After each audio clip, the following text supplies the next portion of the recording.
Hi guys, and welcome back to this week's video. This week we're going to give you the rundown on what we think are the top 10 things you need to take with you if you're thinking of heading in your van up to the Arctic Circle. So let's get started with number 1. Engine preheater. Now, we found this to be an absolutely critical piece of equipment.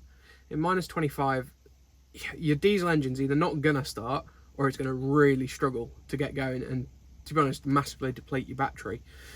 We've got the H calorie unit. I believe it costs us about £300 on our website. It's been absolutely brilliant for what we've done. It's been nice and reliable. And we tend to find if you run it for about an hour, which is the longest cycle it'll do, it'll get your coolant from about minus 25 up to 90 degrees without any issues at all. Yeah, I know that an hour seems like such a long time, but in reality, when you get up in the morning, you pop it on, and then by the time you've had your breakfast and you've got yourself dressed, it's ready to go, isn't it? So yeah, it's not really even an inconvenience, to be honest. You set it going, you don't even think about it. Yeah. It beeps and you start the engine and off you go. Number 2 is a cabin diesel heater and a spare cabin diesel heater. Yeah, so this may sound like a fairly obvious one to most people if you're going into minus 25 and minus 40. However, there's some people we know of that have headed up there and they don't have one, which we just don't understand how you could do that. We also recommend taking a spare because we had ours break in minus 25. I didn't have a fun time when that happened, laid under the van. And then it ended up that I'd split the exhaust by accident and ended up filling the cabin with carbon monoxide. So it was a bit of an ordeal, but next day went out, got it fitted, and then we didn't have to think anything more of it throughout the rest of the trip. We had a spare, it's all good. We run in our van Triclic's 5 kilowatt diesel heater, and to be honest, the issue was actually more the gelling diesel. It's a Chinese unit, absolutely brilliant. Couldn't recommend it enough. Number 3, battery heat management. So in hindsight, we look back and wish that we had put in some battery heat management because the batteries got pretty cold at some points, didn't they? Yeah, so if anyone's not watched the van tour video, they are stacked one above the other. Top one was absolutely fine. It sat at anything around 16 degrees when the cabin was about 18 to 20, so not a problem for lithium. The bottom battery, even though it was air gapped, could be down as low as 5, and I think, to be honest, when we had the issues with the diesel heater, it was down below 0. If we'd have had some thermally operated heat pads underneath the batteries, we could have avoided this. Luckily, the Fogstar batteries, been as brilliant as they are, have cut-offs and safeties in them, so we didn't actually damage the batteries, but it was still an inconvenience, obviously, trying to get them back warm again, and this system would have stopped it. So we highly recommend anyone doing this, put in some battery warmers. Number 4 is thermal window covers. One moment. These little beauties. So I know you can pay top dollar online to get professional versions of these, but we gave it a go ourselves, and this is just double-sided sandwich layer of waterproof fabric, which has then got triple, some of it's got double, some of it's got triple, of the foil bubble insulation inside, and then we just run it under the sewing machine. I've gone around the edge with some binding tape, and they've got magnets in. Some of them have got magnets, some of them have got little suckers that go into the windscreen, and they've done an absolute great job at keeping us warm, didn't they, in the Arctic? Yeah, they were absolutely fantastic. The only reason you sew them is just to keep the foil layers from moving around. Other than that, you could put the poppers through them and it would do the same thing if you didn't feel confident enough to use a sewing machine for it. But we saved a fortune on these. I think we got quoted something like nearly £800 to have them done, and to be honest, I think these came in at under £100 by the time we got all the material. It was peanuts in comparison, and a lot of people say that the bubble insulation doesn't do anything, but we can 100% vouch that these did a huge amount for us. Yeah. Oh, significant difference. If you didn't have the covers on the windscreen and the driver's windows, you could just see the air going straight out because the diesel heater would struggle to keep it warm. But as soon as you put those up, it made a massive difference on the glazing in the van. Number 5, snow chains. Now, we didn't need them a whole lot once we got the studded tyres on. However, we did need them in the first few days of being in the trip. Because we came up through Europe so fast, I think it was about 3 or 4 days, in a lot of rain, the whole undercarriage of the van was wet, including the handbrake cables. So we ended up going up into Sweden in about -2. The next night it dropped to sort of -15. And we ended up getting stuck in a snowy car park. And as it turns out, our handbrake had stuck on. Yeah, and that's something that nobody warned us about going up north. So definitely up there is don't use your handbrake. Not so much of an issue if you've got an electric handbrake, but yeah, we just didn't use it since then until we came back down south out of the snow line. Nobody uses the handbrakes, and a lot of people just leave their cars running in supermarkets as well. Yeah, I mean, the thing is as well, you're parked on snow, so you've got some natural stoppage from rolling resistance on the ground. So leave it in gear, obviously as long as you're not parked on a big hill. Handbrake off, absolutely fine. It's what the locals do, and it's what we got told to do after some locals laughed at us when we told the story. Yeah. Number 6 is recovery equipment. And I know that we all might think that Alex went a little bit overboard with the recovery gear. I don't know what you're talking about. But it did come in handy in the end, so I can't really knock him for it. Within 10 minutes, that winch paid for itself. That's all I'll say. No, you got to understand, we went above and beyond really what a lot of people, I think, would do for recovery gear. But we'd never been in these conditions before. So in my mind, it was kind of over-prepare and you'll never leave yourself short. Yeah, we were a bit to be honest. Yeah, basically, we didn't know what to expect, other than a lot of cold and a lot of slippy conditions, and we don't have four-wheel drive. So we kind of prepared for that. But some basics. We took ground anchors, 2 poles that go into the ground. I'll put a diagram up on screen if anybody doesn't know how you're supposed to use those.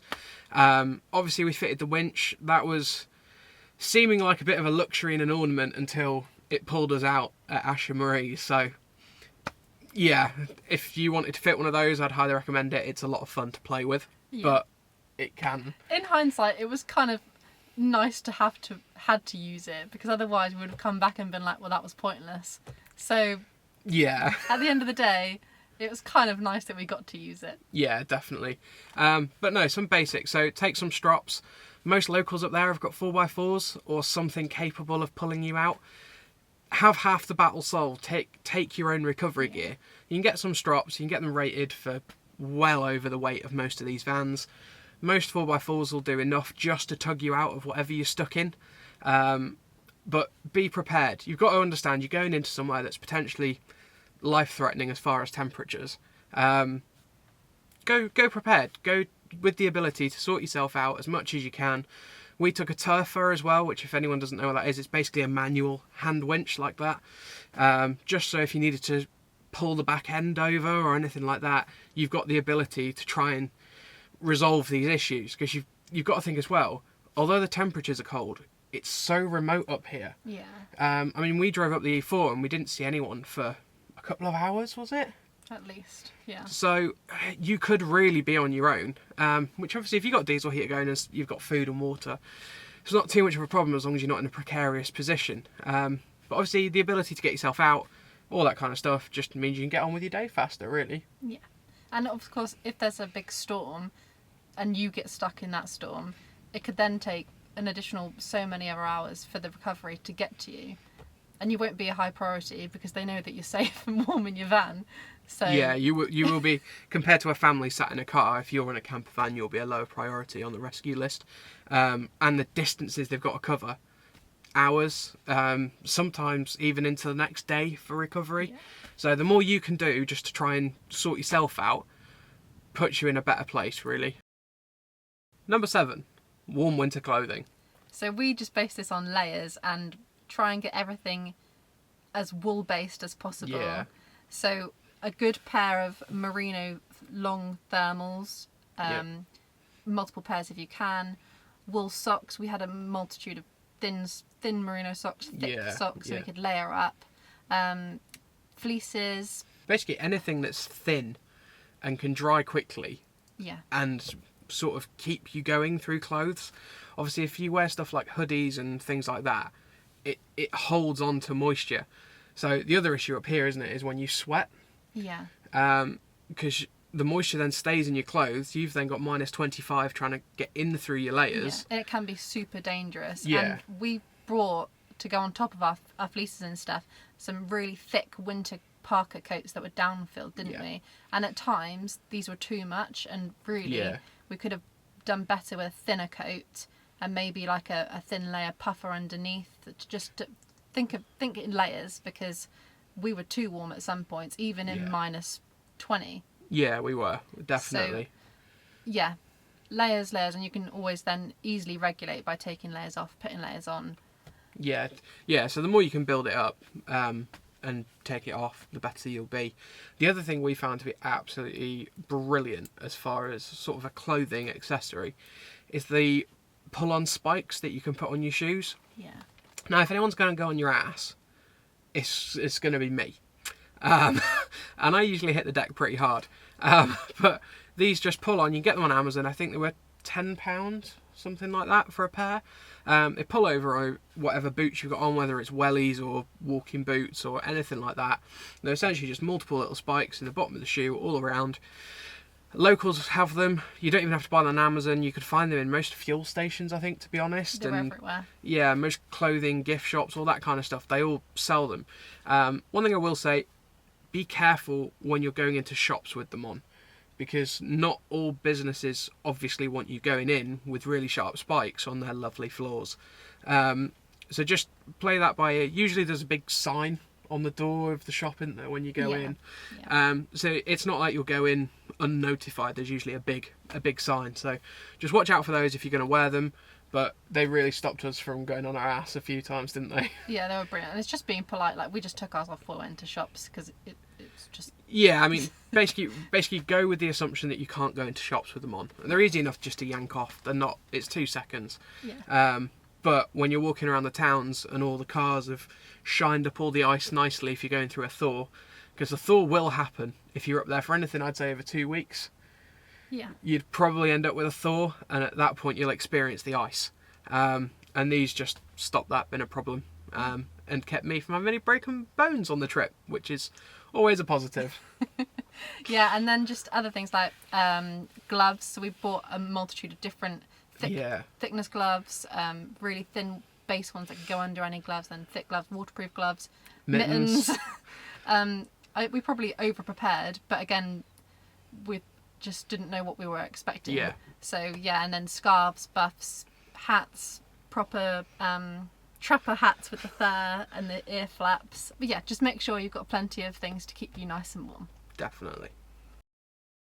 Number 8, external lighting. Now, we absolutely love it, and I love playing with lights as well. We've obviously got them fitted in the roof rack all over. We've got them in the front bumper, we've got them in the rear bumper, and inside has a multitude of lights. These are fantastic for driving at night with. Unlike the UK, you rarely see people up there. It's so remote in the winter, and there's not really any tourism there, unless you go to the real touristy places. So you can drive along, unlike the UK, with them on for prolonged periods of time. It's not like you're having to sit with your finger over the switch or anything like that.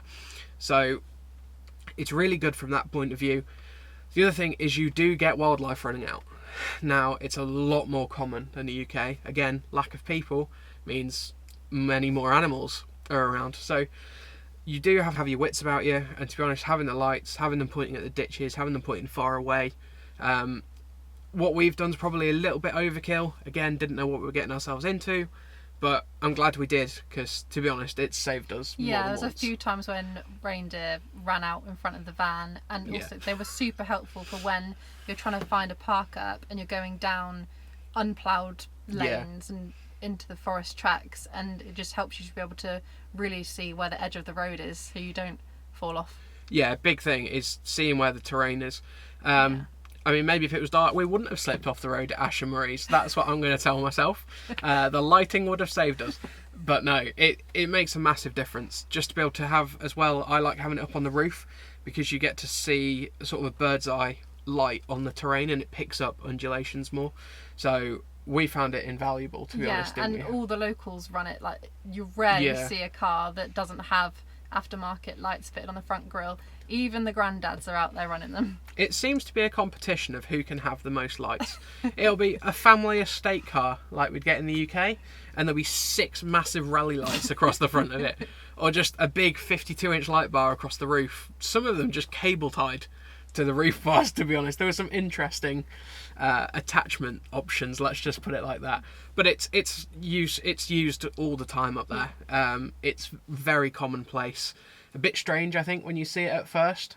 But yeah, you don't stand out if you've got it, and it's much less frowned upon to be used because everyone does it. Yeah.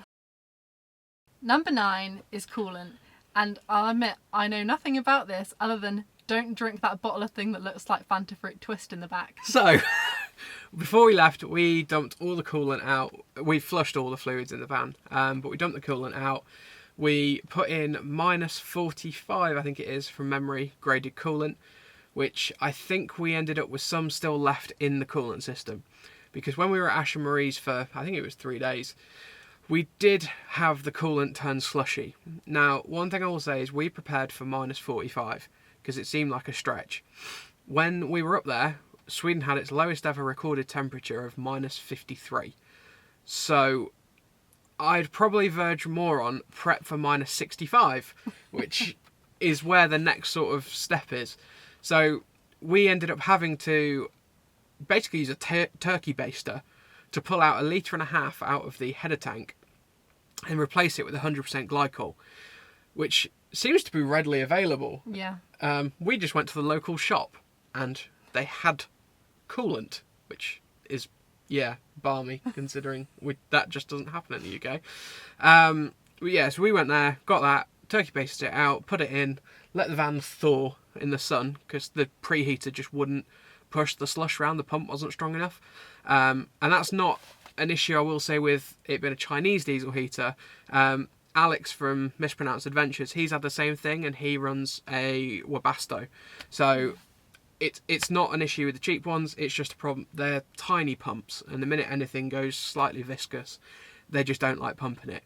But no, we replaced it out, and then for the rest of the trip, I think we had -40, just under.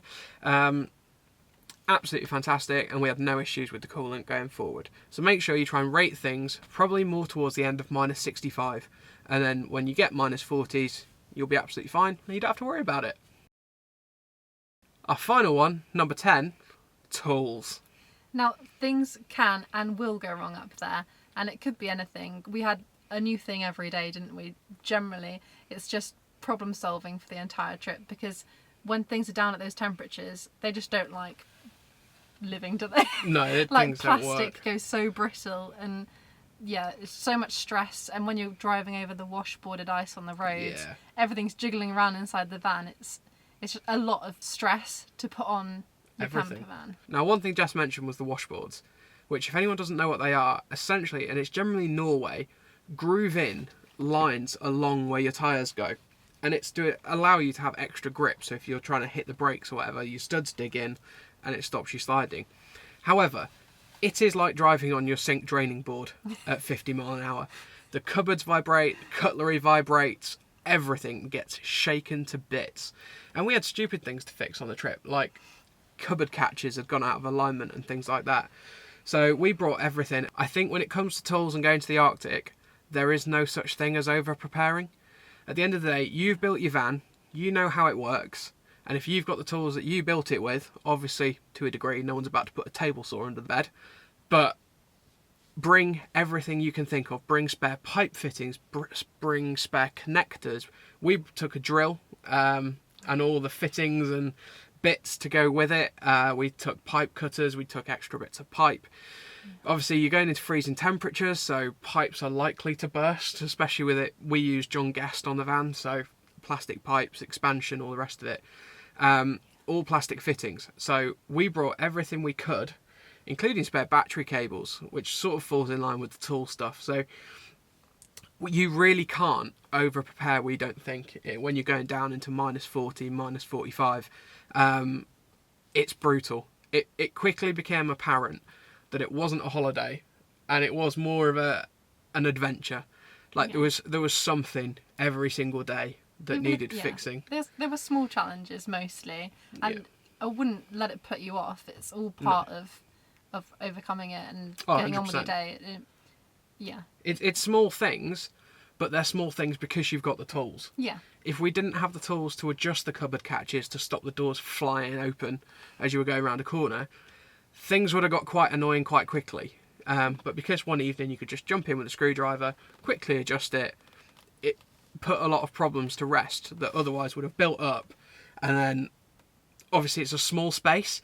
If you've got things like that annoying you, and you're both becoming agitated with things not working properly, it can quickly turn into argument central. Luckily, it didn't. So, we had the tools, we could fix whatever we needed to, and it made a massive difference. Yeah. But one thing I definitely recommend, code reader. We had issues with the DPF nearly constantly whenever it wanted to regen because it was so cold. If there's one piece of equipment you bring, code reader. At least then generally most stuff like that you could clear it, it would take you back out of limp mode and you could continue on with your day. Yeah, you don't want to be like 5 hours from civilization and your van's in limp mode, do you? No, I mean, it's not a place to be. No, when this went into limp mode you lost all boost. So 3.5 ton with no boost whatsoever, you wouldn't have even got up hills. So absolutely critical. Instead of it being a problem or having to ring the AA, literally jump in the back, grab the code reader, plug it in, clear the code, off you go your day. Yeah. So yeah, tools. Over prepare. It's just what you've got to do. So I think that wraps up our top 10 things to take to the Arctic, and we could go on for a very long time about lots of small things that you need to remember. But I think that covers off the 10 most important things. Yeah, definitely. And obviously, if you guys have got any questions, just shoot us a message on Instagram or comment on the video. We try and be as responsive as possible. We know how useful it can be to speak to someone that's actually done the trip versus just Googling away, because there isn't that much information as far as people living in campervans up there. So yeah, feel free to message us with any of your questions. More importantly, we've got a giveaway going on.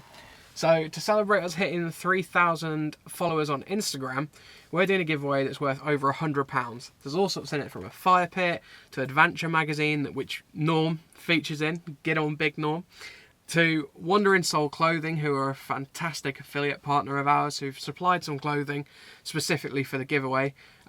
Lovely stuff. We can't wait for one of you guys to win it. All you've got to do to enter is comment and tag your friends down in the post. We'll put a link to it in the description of this video. Share the post to your story. And yeah, competition closes on Friday the 15th. So get your entries in, and if you win, we'll be reaching out to you on Instagram via direct message. So I think that's it for this week. So don't forget to like, comment and subscribe, and we'll see you in the next one.